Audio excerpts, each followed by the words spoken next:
Namaste Saraswati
Hare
Namaste Saraswati Devi, Gaurvani Picharane, Nirase Sasunyavani Pratyakti Devi.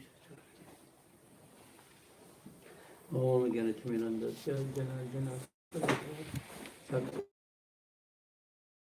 Jena Tasmai Sri Gurave Namah Sri Manavustam Skapitam Jena Bhutale Sayam Upakadamayam Dadati Sarpandantikam.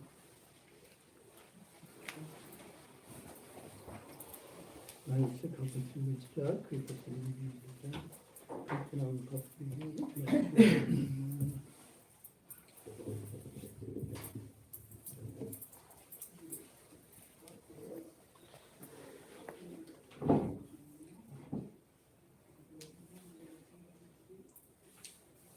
Hare Krishna,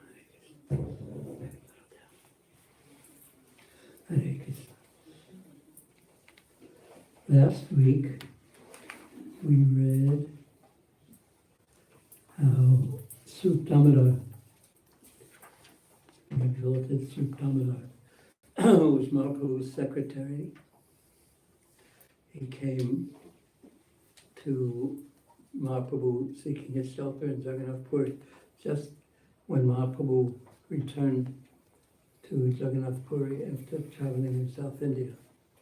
That means Mahaprabhu had taken sannyas approximately 2 years before, and he traveled in South India for 2 years.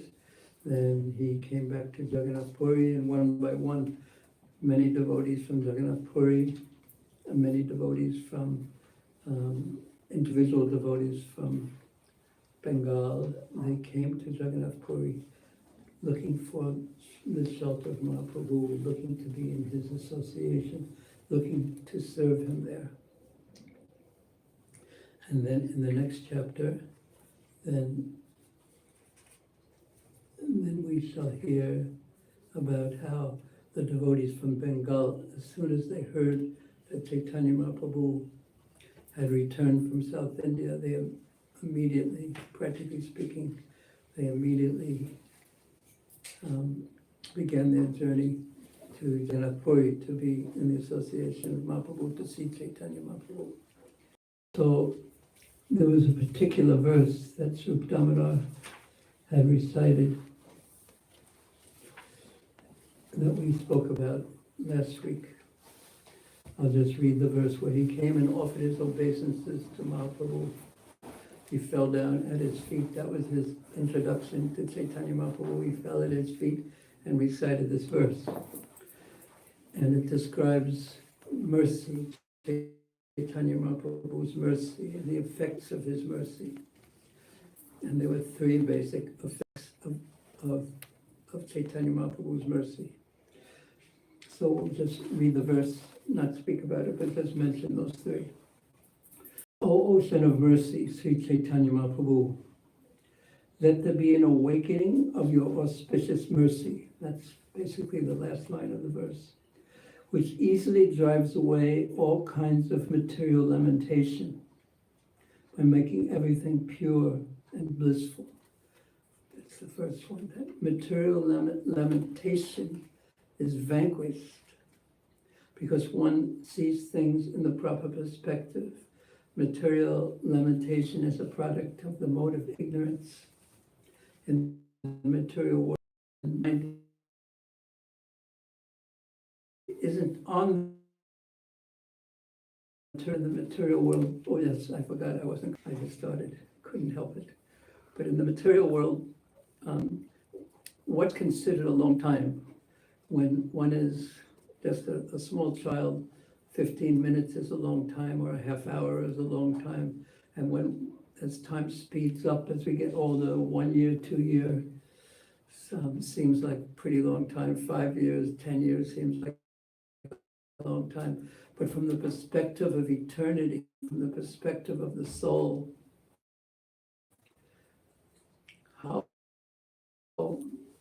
how long is 2 years?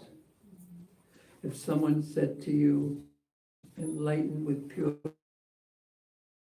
Krishna prema, of course, we'd be happy. But if someone said, in 2 years, you'll be enlightened with Krishna prema, this is such a rare, wonderful thing.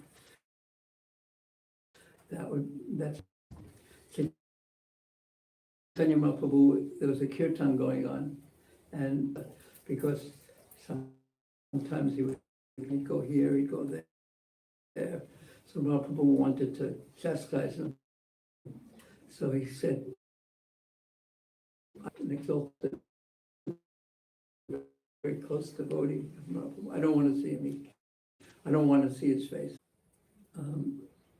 Result of having received Chaitanya Mahaprabhu's mercy, that all lamentation is vanquished.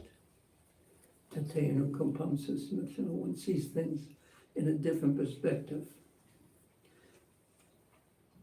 It vanquishes lamentation by making everything pure and blissful. One's consciousness is elevated. Second, your mercy awakens transcendental bliss, and it covers all material pleasures. That one's material desires are like, it's like a tsunami of bliss covers them, and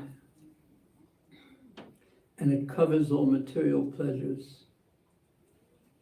And third, by your auspicious mercy, quarrels and disagreements arising from different scriptures are vanquished. So the actual philosophy, which is supposed to determine the directions that we take in life, the philosophy is not the goal, but it gives us directions on the path that we should follow. So the path becomes very clear, and the differences that appear in different scriptures become vanquished. And of course, one clearly sees the path by the mercy of Caitanya Mahaprabhu.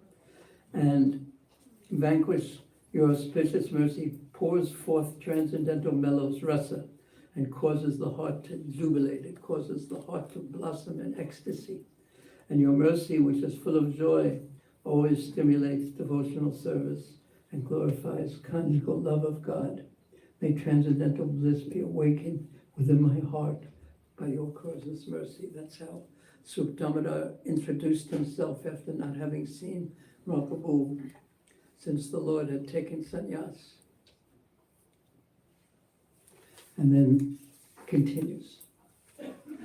So Suktamara was at the Lord's feet, and Mahaprabhu raised him and embraced him, and they both became ecstatic in love.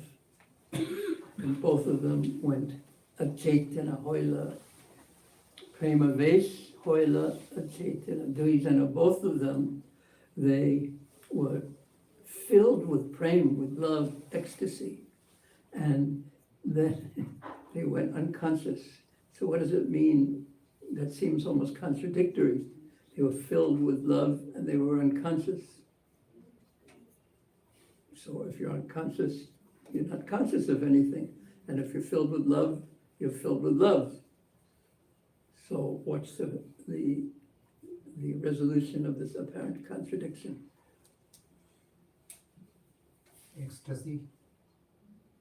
Yes, that's on one side, but how could you be unconscious and ecstatic at the same time? That was the question. They were unconscious in this material world. Yeah, they lost awareness of the material world. They were so deeply immersed internally. They became unconscious of the material world.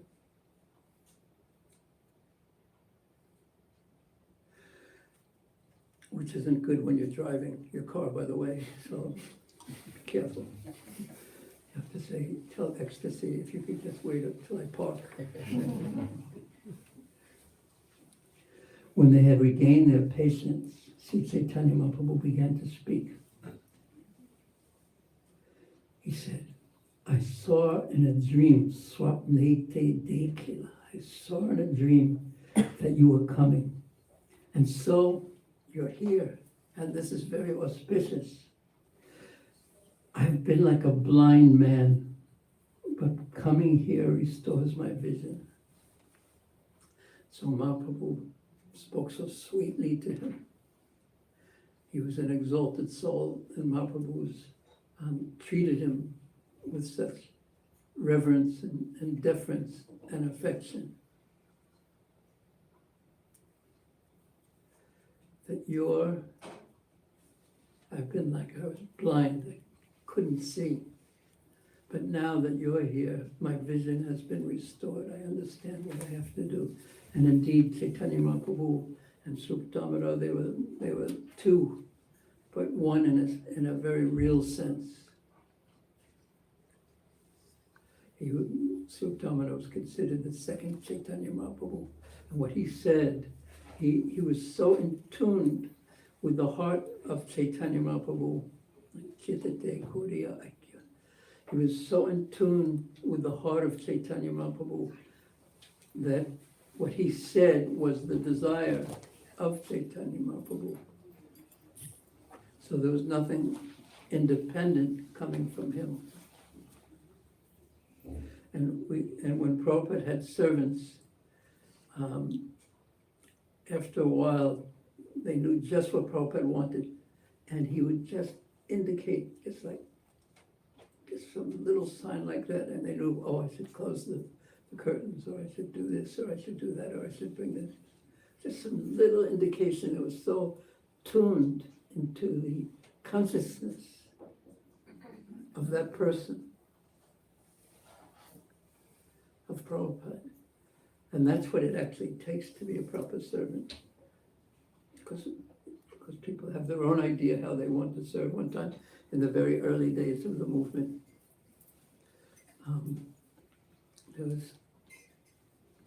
Prabhupada said to someone bring some water, bring me some water. And that devotee thought, oh, milk is better than water, so I'll bring milk. And Prabhupada said, it may be better in some senses, but I wanted some water. So when one has one's own idea on how to serve, it's one thing, but when one is tuned into the consciousness of the master, then one can really serve. One has to know the heart. Then Subtamara, after Mahaprabhu complimented him in that way, Subtamara said, my dear Lord, please excuse my offense. I gave up your company to go elsewhere, and that was my great mistake. In the Bengali or the Sanskrit, Korina Pramada was my madness. He had already said this, because when Mahaprabhu took sannyas, Subtamara practically went mad. And then he went to take sannyas. But here he's saying, this was my great mistake. My dear Lord, I do not possess even a trace of love for your lotus feet. If I had that love, how could I have gone to another country? How could I have gone somewhere else? I am therefore a most sinful man, a most sinful person. I have no love for you. I gave up your company, but you did not give me up. By your rope of mercy, you have bound me by the neck and brought me back again to your lotus feet.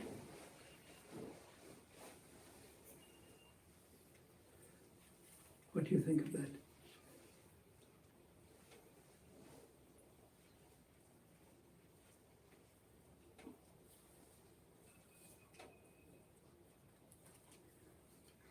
Really, Prabhu was bursting with a comment.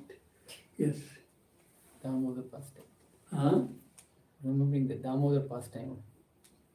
Because of the rope. And Mahaprabhu, practically speaking, from within, you'd say, because Subtamara had gone, and Mahaprabhu tugged the rope and said, okay, now it's time to return. There's service for you to do. We require your company for the service. We require your service. So Subtamara was aware of that pulling of Caitanya Mahaprabhu. And that, for a devotee, is so wonderful to understand that the Supreme Lord, who is all powerful, he knows everything, he still has a use for this soul. And that's the happiness of a devotee, to somehow be used in the service of his master, which means going back to Krishna, to Caitanya Mahaprabhu, through Caritamrta to Krishna. That's why Prabhupada would emphasize the Guru Parampara so much, because this is how the desire of Krishna is known. And you really see this in the pastime of Nityananda Prabhu Haridas and Chaitanya Mahaprabhu with Jagai and Madai. That Nityananda Prabhu, he did something very radical actually, that caused Chaitanya Mahaprabhu's mercy to flow to first Jagai and then Madhai. So that's the role of the spiritual master. He has to know the heart of his spiritual master, and his spiritual master knows the heart of his spiritual master, and that way the engagement is one of all the way going back to fulfilling Krishna's desire. Subtamara then worshipped the lotus feet of Nityananda Prabhu, and Nityananda Prabhu in turn embraced him in the ecstasy of love, prema alingana. Nityananda Prabhu, Koila Prema Lingana. After worshipping Nityananda Prabhu, Suktamara met Jagadananda, Mukunda, Sankara, and Sarvabhauma, as was before. Suktamara also offered his worshipful prayers at the lotus feet of Paramananda Puri, who in return embraced him in ecstatic love. Again, Koila Prema Lingana. Sri Caitanya Mahaprabhu, then he gave Suktamara residence in a solitary place, Nipritya Vashagara. Gave him a room, a residence in a place that was quite peaceful and lonely, because he was that kind of a person. And he ordered a servant to serve him with supplying of water and other necessities.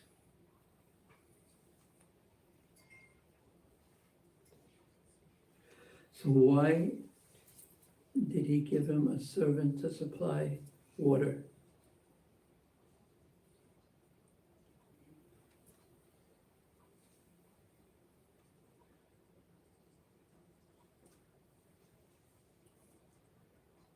Yes, go on. So that he didn't have to waste time to collect water? Collecting water, because it was a different, completely different time, because we think now, why would he have to bring a servant to get him water? How come he just didn't turn the tap and the water would be right there, or something like that? It was a different time. You'd have to go to the well or something like that, and it had to be the right kind of well, because there was one well that was for drinking water, another well for washing clothes, and another well for this. So this facility of a lonely place, the other necessities of life, and water, because water is so important to keep things clean, to drink. So these facilities were given to those who didn't want to, that their time was so valuable, used in service, that they shouldn't have to do these menial things, menial everyday type of things that we all spend so much of our lives having to do this and fix that and move this around and run here and run there. And so this was Mahaprabhu's reciprocating, because he knew. He also gave such a facility to Paramananda Puri in reciprocation with the acknowledgement of his exalted state of consciousness.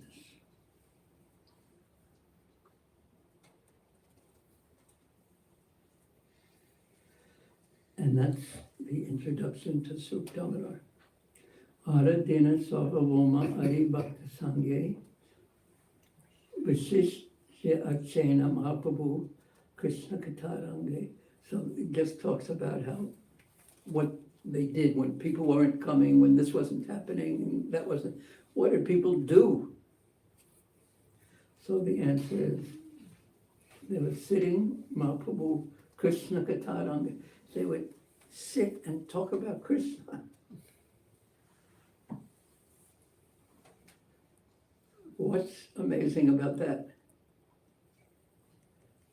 to you?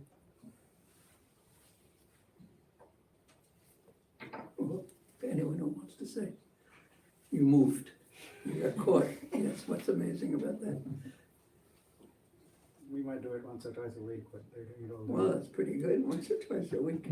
The mind focused on Krishna, because this was the most important thing. And this is what to do in the association of devotees. Talk about Krishna.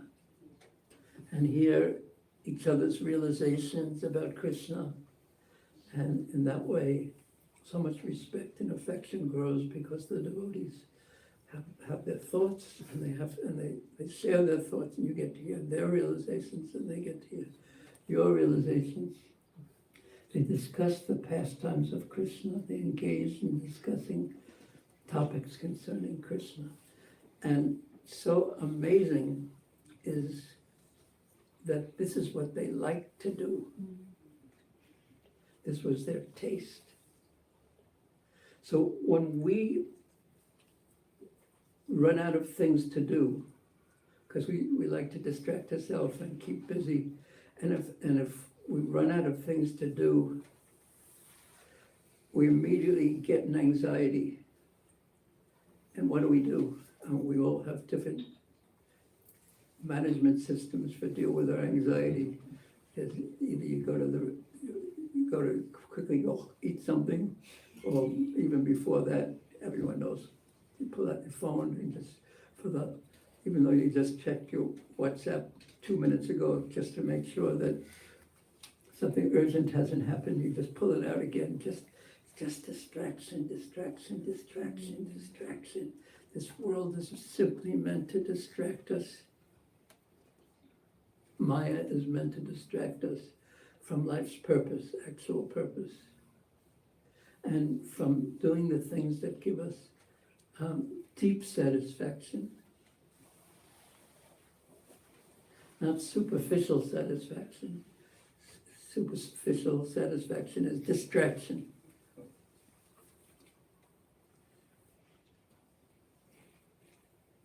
There's an anxiety that enters the consciousness when one runs out of superficial things to do. Rarely do we might pull out japa beads and chant seriously Krishna's names, or one time, what a Prabhupada often do when the rare occurrence when he didn't have something really important to do. Does anyone know what he did? Yeah. He would read like Krishna book. He would read Krishna book a heck of the time. Read about Krishna. Hear about Krishna. Meaning enter into deeply.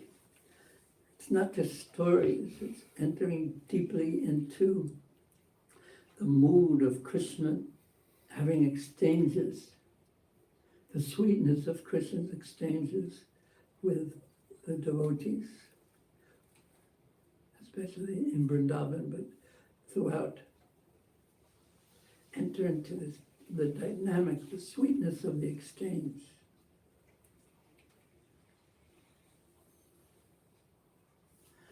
So now the topic changes. So while they were discussing, at that time, Govindera Hoila Agamana, Dandavat Kore Kohe Vinaya Vachana. He appeared, he came, Govinda came, and Govinda, as we saw here, was the servant of Sri Ishwara Puri Mahaprabhu's spiritual master.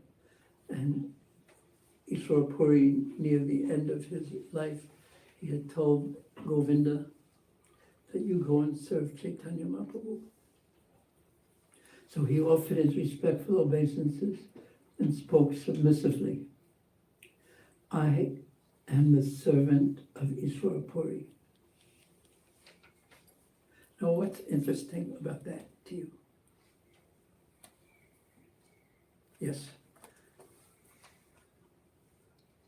He was serving Ishwar. Yes, he was. But what's interesting about that? Yeah. It was his identity. Yeah. This is how he introduced himself. That I'm a servant of Ishwara Puri. This is who he thought he was.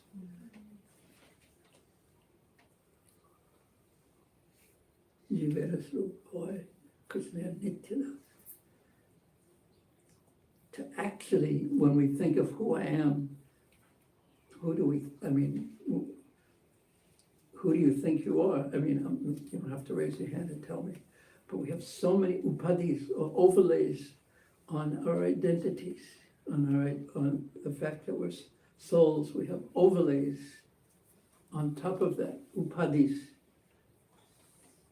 In India, if you ask, if I'm not mistaken, you ask what someone's upadhi is, and what answer do you get? What they do for work, usually. Well, or what degrees you have. That's what I was thinking, they're called upadhi, is that right? The degrees, they're overlays on who we are.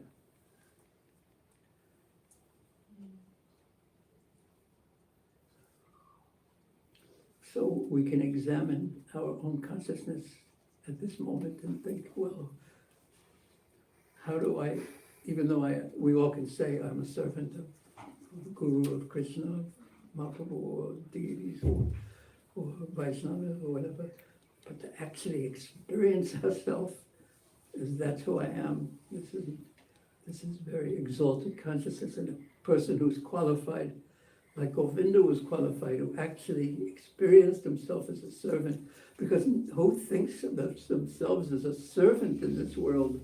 Even though we can't avoid serving, we always end up serving, but no one thinks of themselves as a servant. You know, we're little bubbles of non-service, basically, of self-centeredness. And it's very frustrating, of course. So he appeared on the scene. In Prabhupada's words, he offered his respectful obeisances and spoke submissively. And humbly he spoke, I am the servant of Ishwara Puri. My name is Govinda. And following the orders of my spiritual master, I have come here.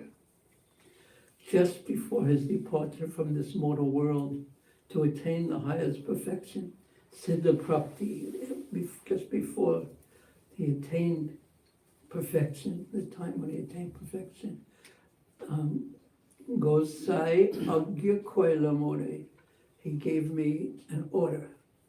Krishna Caitanya Nikate Rahi Seva Tanara. You place yourself under Caitanya Mahaprabhu and serve him. Because it's such a difficult thing. You've been serving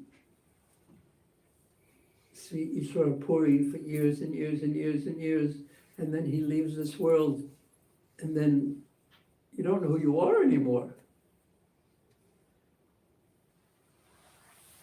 Unless you have a specific order.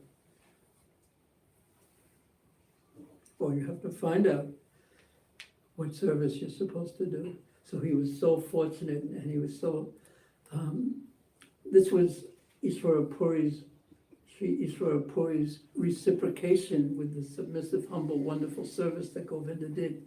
Look what he gave him. Look what service he gave him. And this is one can say the greatest fortune, or one of the greatest fortunes, if one knows what one's service is, and then one can apply one's consciousness to serving, doing that service for the pleasure of the Master with great devotion. So how kind he was, because he didn't just cut him off from an identity of service. He gave him the most wonderful service, servant Caitanya Mahaprabhu. And there's nothing more difficult than being a servant, actually. And even Govinda, he gets chastised. Just a few times that he gets chastised by Mahaprabhu, it mentions.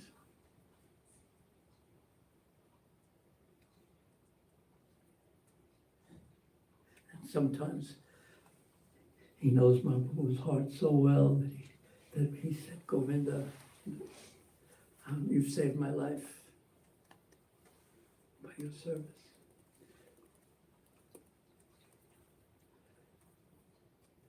Just before his departure from this mortal world to attain the highest perfection, Ishwara Puri told me, he says, Gosai, that I should go to Sri Caitanya Mahaprabhu and render service unto him. And Kashishwa will also come here after visiting all the holy places. However, following the orders of my spiritual master, I've hastily come to be present at your lotus feet. It's interesting that in both these verses, Prabhupada says my spiritual master in one verse in Ishwara Puri, but Govinda doesn't say his name, the name of his revered spiritual master. He calls him Prabhu and Gosai.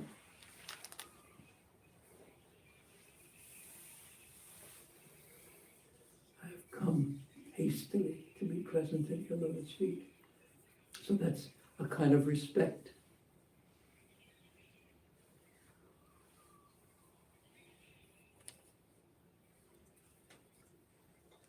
Nowadays, and I know a few people like this, even, I've, not so many actually, because it's still a little culture, but the children call their parents by their names, by their first names. Did you ever even hear that? No? Did you? The stepchildren addresses their stepdad or stepmom by their name. Oh, yeah, that's a tough match to make that one work. Did you ever hear anyone do that? Call their parents by their first names? Hey, you, come here for a second. No, not quite. It's old man. Huh? They say old man. Old man? He's my old man. It's an old man's car. Refer to their father as their old man. That's an affectionate way of saying it, or Affectionately, Yeah. yes. in China, in Cantonese, the wife, they call the wife, the husband will call the wife Tai Tai, and the wife sometimes will say Lo Po. Anyone speak Cantonese? Means the old man. Yeah, I can't remember the other way. So on hearing this, Caitanya Mahaprabhu replied, "My spiritual master, Ishvara Puri, always favors me with paternal affection. Therefore, out of his causeless mercy, he has sent you here." But there's something tricky in this relationship. There's two things. Sarvabhauma Bhattacharya, who is coming from a very high Brahminical family, he asks a Varnashrama caste conscious question. After hearing this, Sarvabhauma Bhattacharya asked Sri Caitanya Mahaprabhu, why did Ishvara Puri keep a servant who comes from a Sudra family, a Sudra Sevaka? Why did he keep a Sudra as a servant?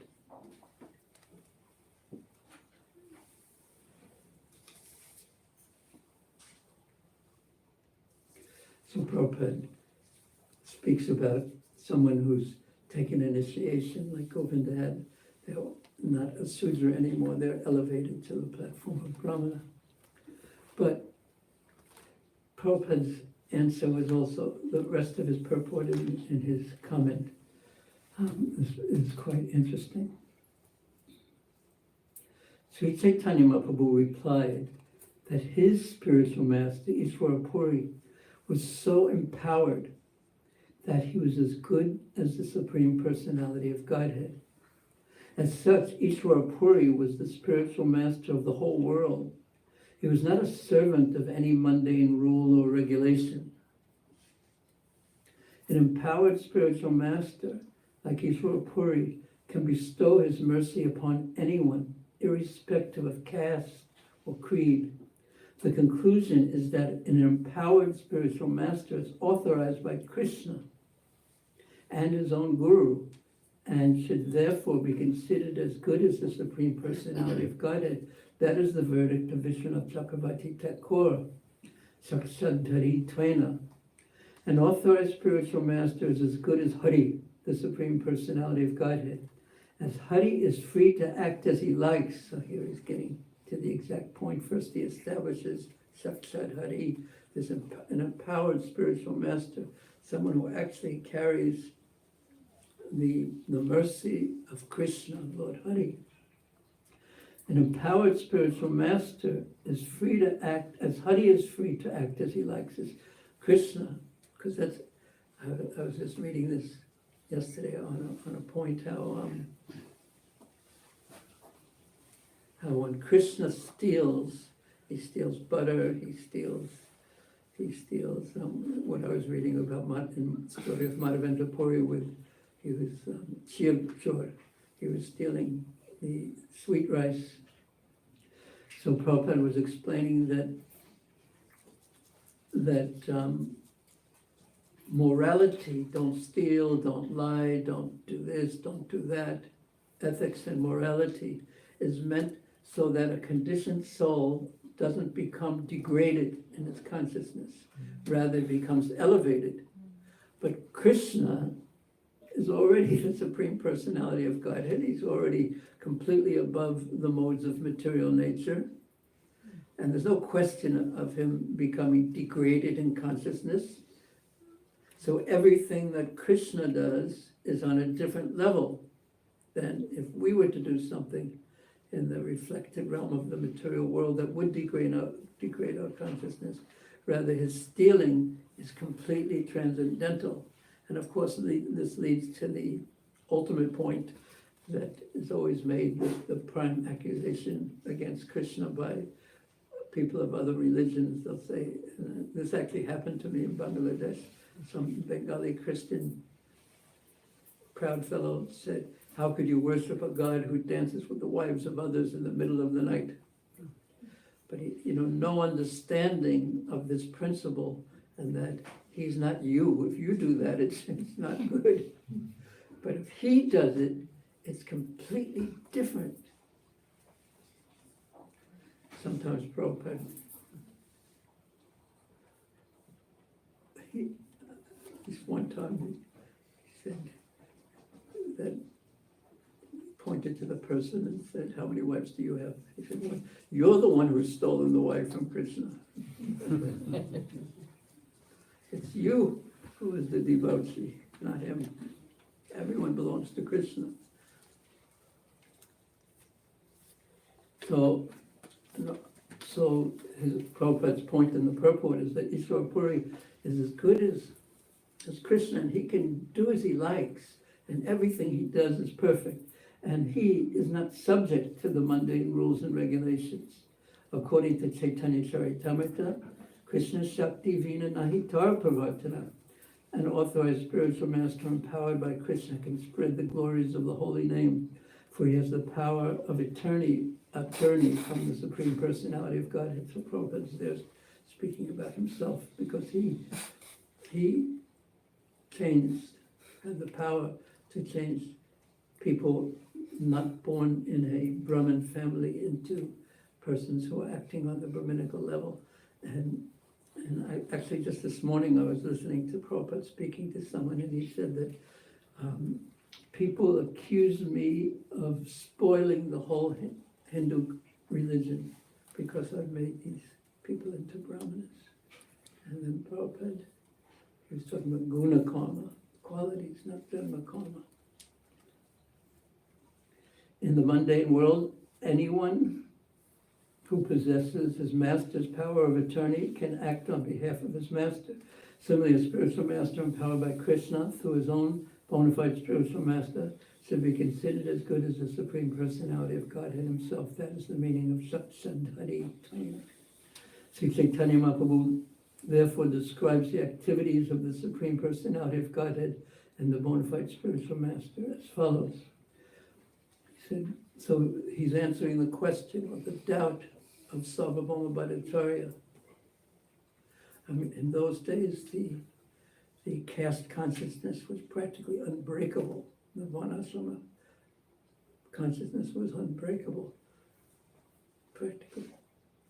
And even, this is in Jagannath Puri, and even during in the 1970s, the Brahmins who control the Jagannath Puri temple, when Indira Gandhi, she was the prime minister, and she wanted to enter the Jagannath temple, and they said, no, you can't. And she couldn't go in, even though she was the prime minister of India. So that caste consciousness was so strong. So Ishwar Puri, my spiritual master Ishwar Puri, and the Supreme Personality of Godhead are completely independent.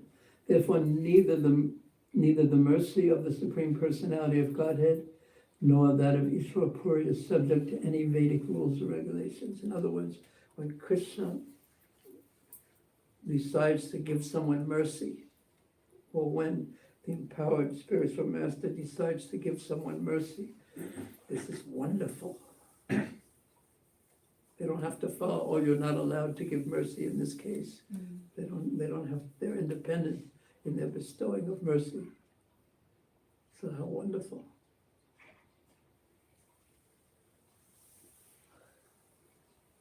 And when someone doesn't, say someone's in a high position, and someone gives another person mercy and makes him in an equally high position, just like that.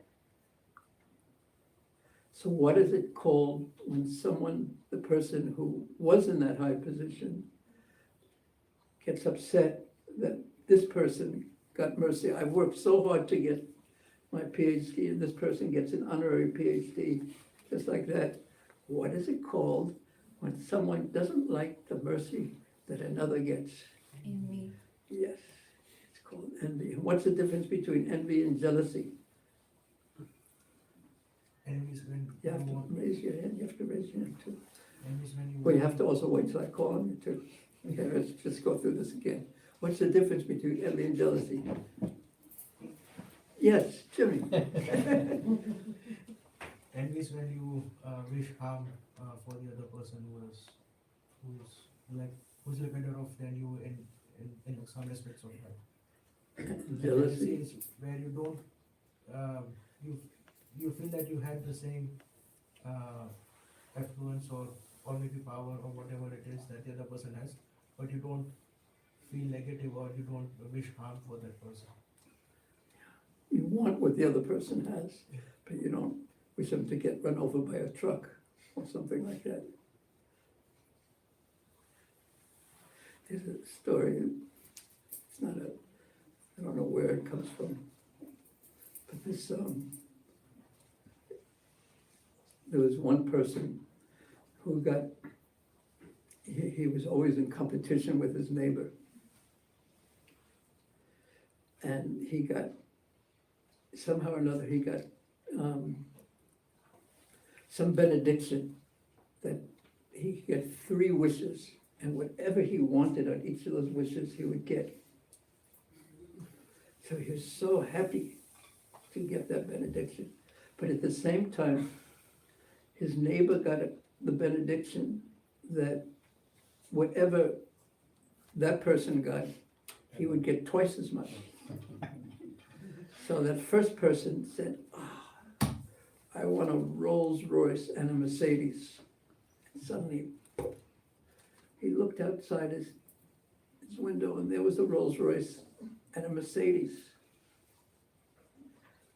And he was so happy. But then he looked at it towards his neighbor and he saw his neighbor had 2 Rolls Royces and 2 Mercedes. And he became miserable. So he thought, what do I want? I want a 5-story house with a swimming pool and so beautiful and wonderful gardens also. And suddenly, poof, there was a 5-story house, beautiful gardens, a swimming pool. And he was so happy, but then he looked at his neighbor and he saw his neighbor had 2 swimming pools and a 10-story house and even better gardens. So he became miserable. So then he thought, how am I going to deal with this? And he got an idea. He said, please take out one of my eyes.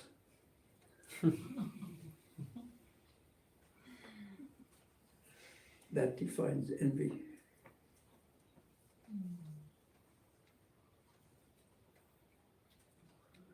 What do you think? Prasman, we need your wisdom to be applied to this. What do you think about a person like that? It's sad that like the only goal is to put others down, not even because like I want something and I want to be happy, but I can't be happy unless other people are miserable. It's like, or at least don't have as much as yeah. that. Narottam Thakur says that envy is like a spear in the heart. So no matter if you have envy, no matter what you have, you can't be happy because it's like having a spear in the heart. Unless no one else in the whole world has, has anything or something like that. Yeah. So Mahaprabhu continued, the mercy of this. Did you ever hear that story before? Oh, sorry. Raise your hand if you heard that story before. Everyone except. Had you heard it before? He's so kind, he's just saying that. That's why I don't feel too bad. Anyway, did you hear it before? No. Gopal? Okay. Baba, you okay? Different, their story was some different. Just a little bit. Little different. I had to make it up a little bit. But the essence was the same. The mercy of the Supreme Personality of Godhead is not restricted to the jurisdiction of caste and creed. Vidur was a Sudra, yet Krishna accepted lunch at his home. Lord Krishna's mercy is dependent only on affection. Being obliged only by affection, Lord Krishna acts very independently. What did that verse say? That verse 139. Who remembers it? Remember it? Do you remember it? Okay. Do you remember it? I'll read it again. Lord Krishna's mercy is dependent only on affection. Being obliged only by affection, Lord Krishna acts very independently.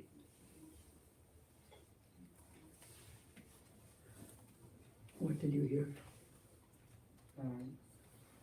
Krishna's mercy is dependent on affection, and being obliged by affection, he acts very independently. Yeah, exactly. What do you think about that? It's funny how, funny but interesting how at the end it says he acts independently, but he's also obliged. Those things kind of don't go together generally. So it's like This is an independent obligation. an independent obligation out of affection. Yeah. There's nothing but an internal force. Mm. But I thought that's so interesting that Krishna actually becomes obliged. What by the affection of his devotee? Obligated. What does that mean, Linda? Duty bound, but prompted from some deep impulse from within. Yeah, nice. Is it also reciprocation? But obliged is a little bit more that you have to do it. Krishna feels, I have to reciprocate with someone who has affection and acting with affection towards me.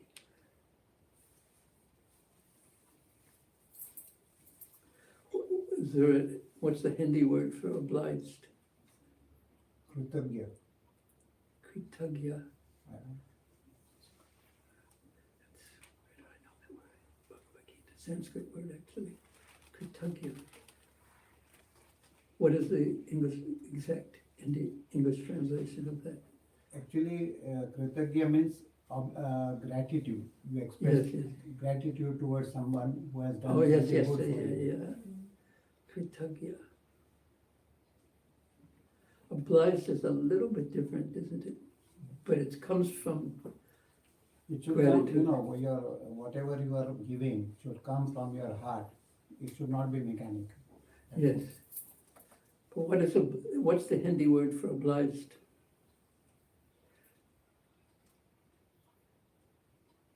Do you know, Premamai? Is there a Hindi word for it? Kartavya.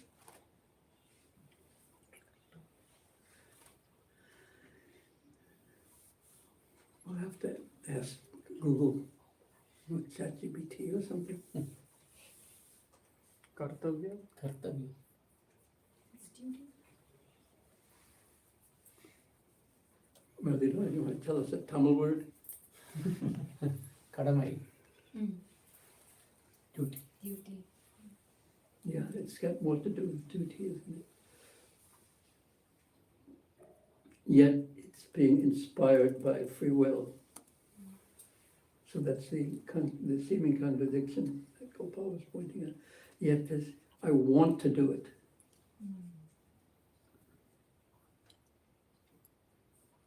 But isn't that amazing?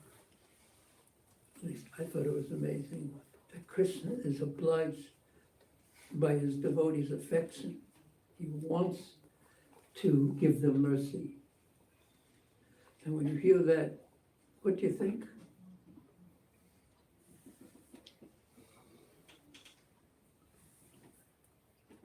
Yes. There's hope for us. And what's that hope? There will be reciprocation. Right, sometime that's him, but from our side, that we can that we, try. this is the kind of person that I really should develop affection for. Because you develop affection for a person who has qualities that you really appreciate.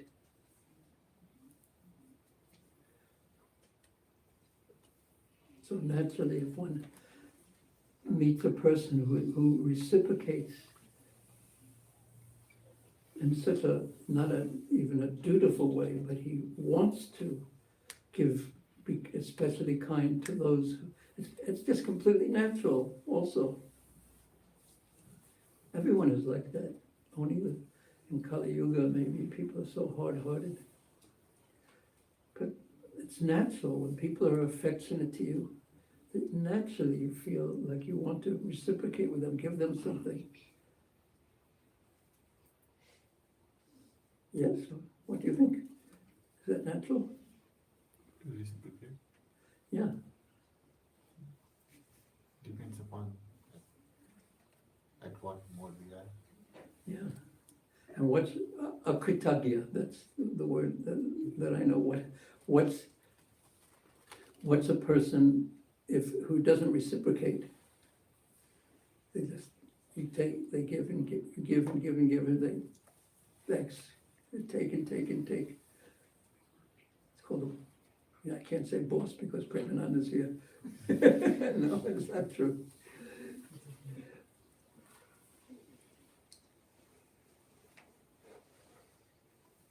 But would you have affection for such a person?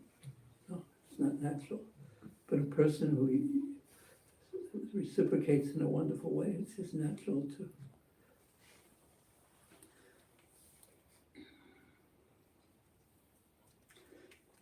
In conclusion, Mahaprabhu says, dealings in affection with the Supreme Personality of Godhead bring happiness many millions of times greater than dealings with him in awe and reverence. Simply by hearing the holy name of the Lord, the devotee is merged in transcendental bliss. And after saying this, Sri Caitanya Mahaprabhu embraced Govinda. And Govinda in turn offered his respectful obeisances under Sri Caitanya Mahaprabhu's lotus feet.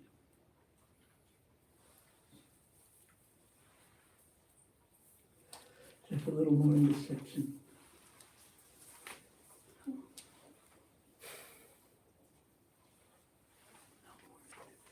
Okay. Thank you. Any questions or comments? Yes. Because I didn't see you right until this very moment. Sorry, I came in late. I was just wondering, when Govinda came here on the demise of Ishwarapuri, he had, what kind of thought process he had in his mind. I just wanted to understand or get a glimpse of it when Srila Prabhupada left for the about what was the thought process you had at that point of time. What my thought processes were? That doesn't just come out by demand. Sorry. Sorry? I said it, sorry first. It's a personal- It's not a question that's like a very deep, personal, internal question that just by, I can't answer it just because it's asked. It has to be in the right time and space and mood, etc. Sorry. I just wanted to, I can't relate to what he was going through in his mind. So I just wanted to understand when this actually happened in real life with someone I can relate to. Like But you. this happened in real life. And just, he was a servant. That's the thing, because we never become servants. We don't develop attachment for anyone if we don't. But that's, yeah, just how, are your parents still in this world? Yeah, so, then we won't use that example. When you, if your parents, when they leave, you feel terrible. What else can you say? The grandparents, I had grandparents. You had a good relationship with them? Yeah, well, how did you feel? Not good at all. Okay, not good. So how would you define how you felt? That's how you didn't feel. You didn't feel But good. I was small, I would, Yeah. like, it was there for a brief period of time and then because of my age, Yeah, just, but he had something to hold on to. This is the point that we were trying to make. That Govinda had something to hold on to, and that was the Vani, the order of his guru. So he was holding on to that, and he hastily, immediately went to because in following that order, he was associating with his spiritual master, Shripadi Swarpuri. So that was the fortune, because service is serving the person. So when you get a specific instruction and follow that, you have the person in mind.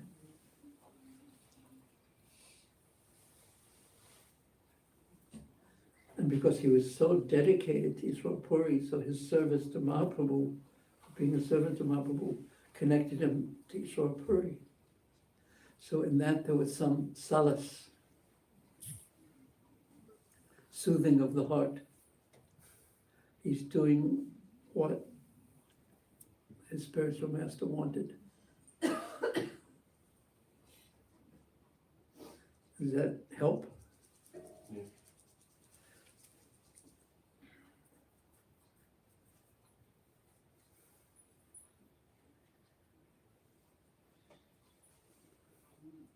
Yeah, it was a deep question.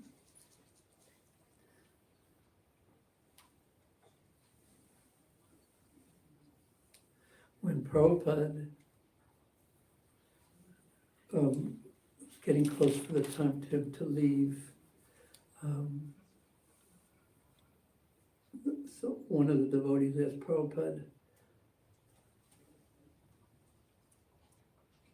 should all your disciples come? They'll all want to come because they all love you. And then some of the devotees were thinking, well, if all the disciples come, all Prabhupada's disciples come, then there won't be anyone in the temples who worship the deities, because everyone will want to come. So but Prabhupada had, when he responded to them saying, because they all come because they love you. And Prabhupada said, the test of how much they love me will be if they cooperate after I leave. So he gave such a heavy order in that way, because it sounds so simple, but it's so difficult. That's like the most difficult thing to do in Kali Yuga, is to cooperate with anyone.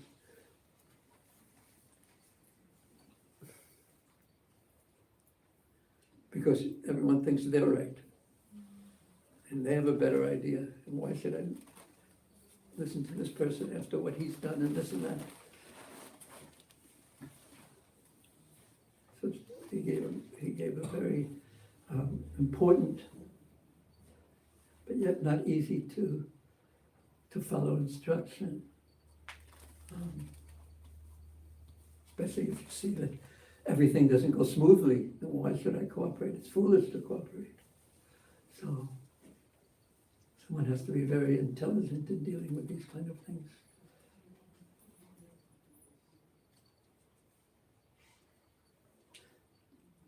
Do you want to ask any more about this particular topic, or?